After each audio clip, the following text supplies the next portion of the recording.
14-year-old Andrew Goring is headed for lunch with his mom. It's one of his favorite activities. Yet eating out wasn't always easy.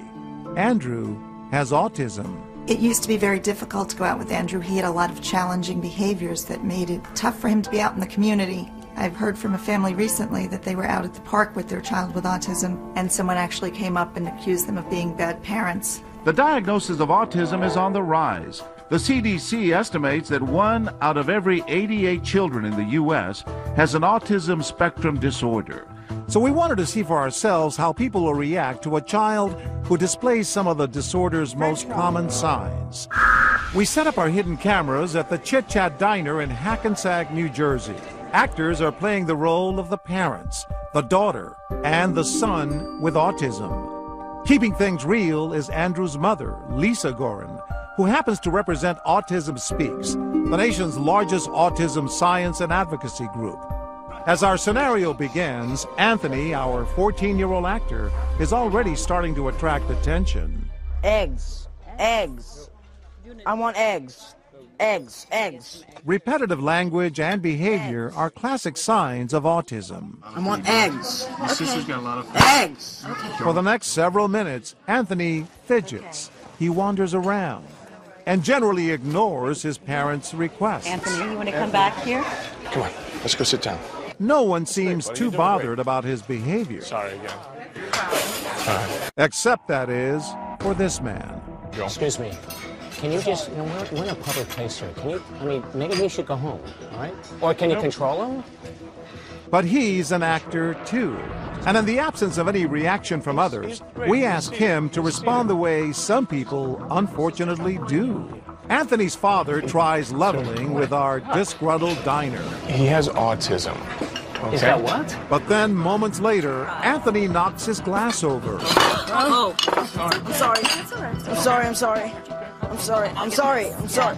Maybe you should take him home. And that's when our diner's behavior draws attention. Maybe you should show a little discipline or something. He's out of control. This man looks like he wants to say something, but he's too horrified to speak.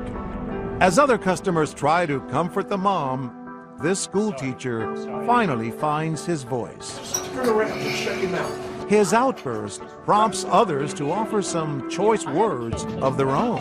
Wait, keep your mouth shut. Eat and keep your mouth shut. You're the one that's jumping everybody. You're just upsetting the whole place. You're the one that is jumping everybody. You know, if my son, I'm sorry, if my son were here, I would not want to be here in a public place if he were acting like that. Shut up. You know, forget it. Forget it. I just, you know what? I just want to get my check. Guys, can I get my check? You know, this is my first time here. And with that, our diner walks out. Time to let everyone in on our secret. You caught me off guard, I gotta tell you. You caught me off guard. You okay now? You're in tears, huh? Well, why does it touch you? my heart went out to the kid, you know? We're doing this because it happens in real life. I know, and I understand. See, it's just wrong. I can't believe you guys did this. You were angry. I was very, very upset and angry. Being Italian, you get emotional. It just got me upset to see a child being treated this way. You weren't going to let it happen? Oh, no, he was going to go down quickly. I believe that. For Bob not to eat. He was quite upset.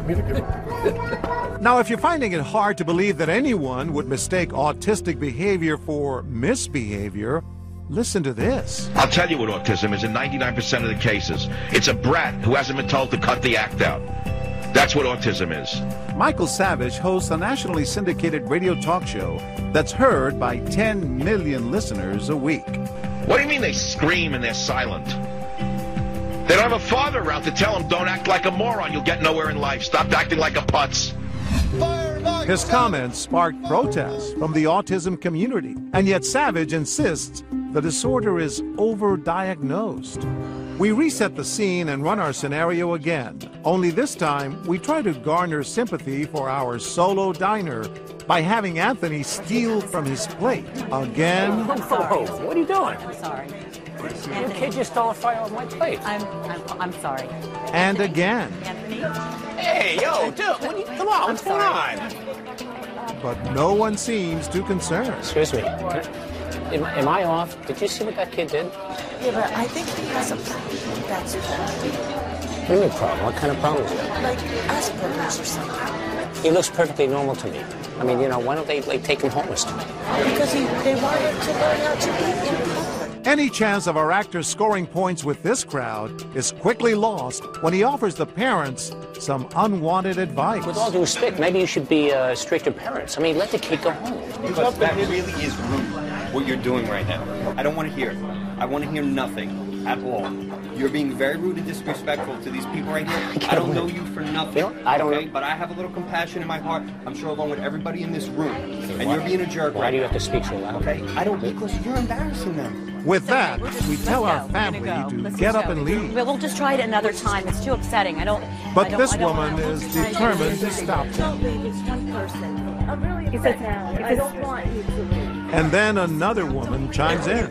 We're just ignorant. It's a little bit, it's embarrassing for us a little bit, and it's not. You shouldn't be embarrassed. You shouldn't be embarrassed. The two women convince our family to stay and tell our diner to leave. You upset the entire place. If I am the only one who feels like this, I'm out of here. Okay? Nobody. You know what? I'm not coming back here. We wait for the diner to bid a hasty retreat, and then it's time for us to make our entrance. Tell us why you got involved. I could see there was something wrong with them.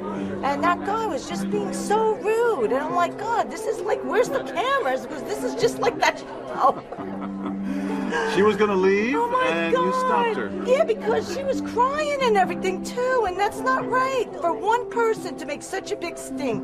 And remember the man with the zero tolerance policy? I don't want to hear it. I want to hear nothing. He is a police officer. If we had children and one of them was like that, never in a million years would I want anybody to do what he did. You wouldn't tolerate nothing. What if it bothers you a little bit? He's a little too loud. He drops things. So what? It's okay. You know what I mean? He has to be out in public, right? You can't put anybody in a bubble and just leave him there. The entire time our cameras were rolling, not one of the diner's customers was critical of our young actor's behavior French fry. or his parents' ability to control him. Perhaps it speaks to a growing awareness of autism symptoms, or that more people know someone with the disorder. But for Lisa Goring, who remembers how difficult dining out with her son used to be, it's a day filled with compassion and understanding. The most touching thing for you today? Time after time that someone would come to the defense of the family and of the individual, really to make, every family a part of the community.